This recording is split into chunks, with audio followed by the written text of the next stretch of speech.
आज हम लोग लाइपोमा के बारे में बात करते हैं सर। तो लाइपोमा क्या है सबसे पहले तो? देखिए, इन जनरल टर्म में मैं बोलूँगा कि ये चर्बी की गांठ खोल सकते हैं।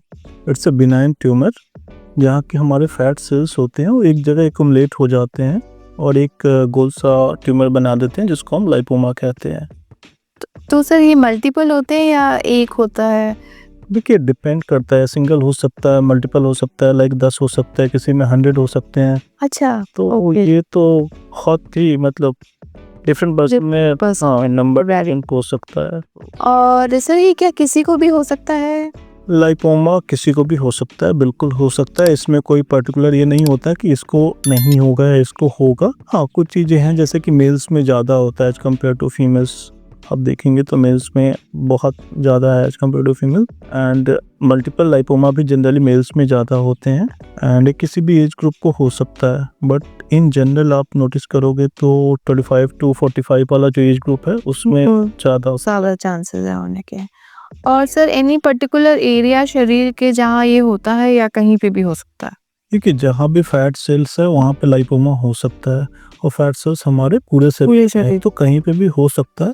बट हाँ, इन जनरल लोअर बैक जो पीठ वाला एरिया होता है नीचे का और दोनों हाथों में या फिर कह सकते हैं फेस पे होने के चांस ज़्यादा होते हैं।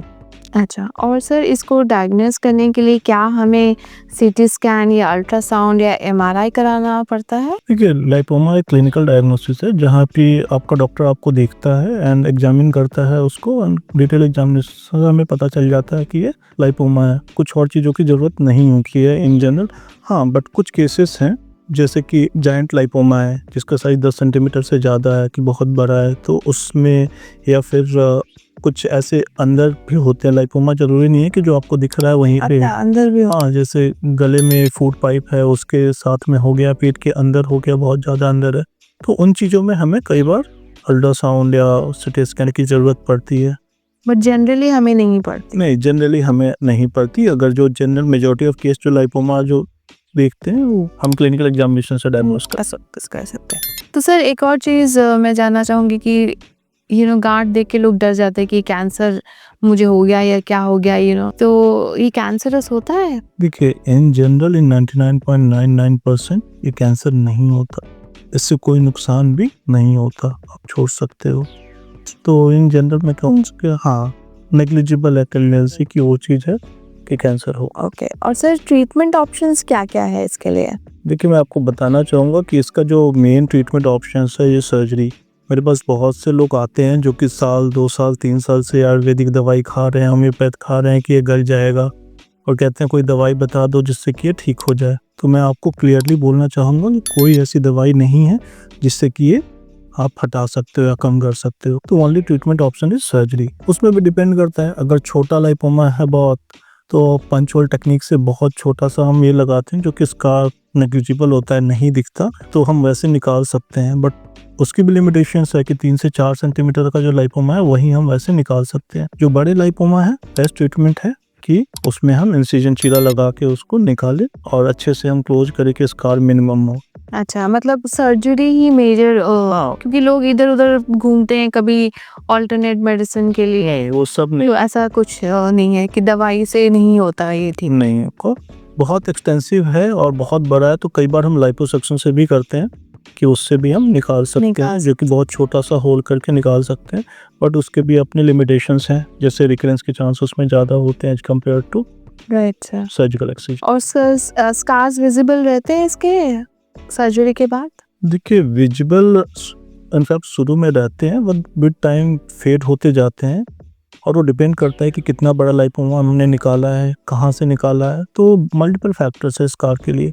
तो वो चीज़ तो डिपेंड करता है पर्सन टू पर्सन और कितना बड़ा है। हाँ, उस पे राइट इसका। सर, ये रीअकरेंस होने के चांसेस हैं? देखिए, अगर हम ठीक से निकालते हैं पूरा कैप्सूल के साथ तो हम जहाँ से भी निकाल रहे हैं वहाँ पे रिकर नहीं होगा। अगर हम इनकम्प्लीट एक्ससिजन करते हैं तो 5% केसेस में 100 में से 5 लोग होते हैं जिसमें रिकरेंस के चांस होते हैं। वो भी मेन रीजन है कि ठीक से ना निकाला हो। ओके, अदरवाइज नहीं होता।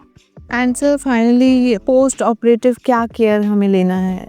देखिए, ये डिपेंड करता है कि हमने कितने लाइपोमा निकाले हैं और कितने बड़े साइज के निकाले हैं। तो इन जनरल मैं बताना चाहता हूँ कि बहुत सिंपल सर्जरी है।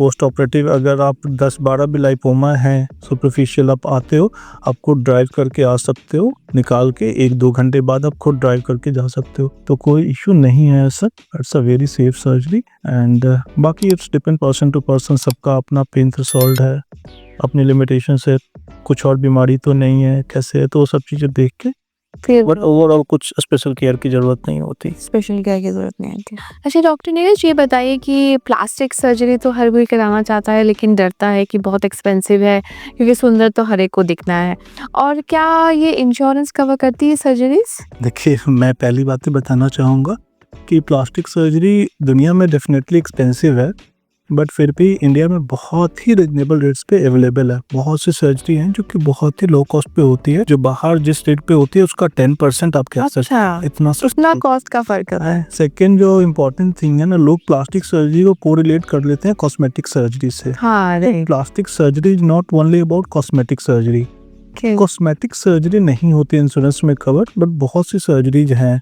सपोज अगर आईलिड सर्जरीज कहते हैं, लोगों को इन जनरल लगता है कि इंश्योरेंस में कवर नहीं हो सकता, बट आप देखेंगे कई लोगों के अपर आईलिड जो होते हैं यहाँ पे इतना एक्सेस होता है कि विजन में प्रॉब्लम हो रही है, दिखाई नहीं दे रहा है, तो अब वो है इंश्योरेंस में कवर कर सकते हैं।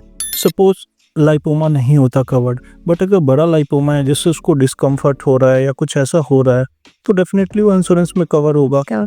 वैसे ही बहुत सी सर्जरीज हैं जो प्लास्टिक सर्जरी के अंदर आती हैं और वो इंश्योरेंस में कवर भी है, बट डिपेंड करता है कि देखना पड़ेगा एक बार कि हाँ क्या है जो कि कवर हो सकता है। कॉस्मेटिक सर्जरी अगर हटा दें हम तो almost everything is covered under insurance. अच्छा, ओके, ओके, गुड। बिल्कुल होता है कवर। तो अगर आपको भी कुछ डाउट है या आप चाहते हैं सर्जरी कराना तो ज़रूर कॉल करिए सर को, और नंबर और एड्रेस सब हम लोग अभी आपको दे रहे हैं, और सर से ज़रूर संपर्क करिए। Thank you sir.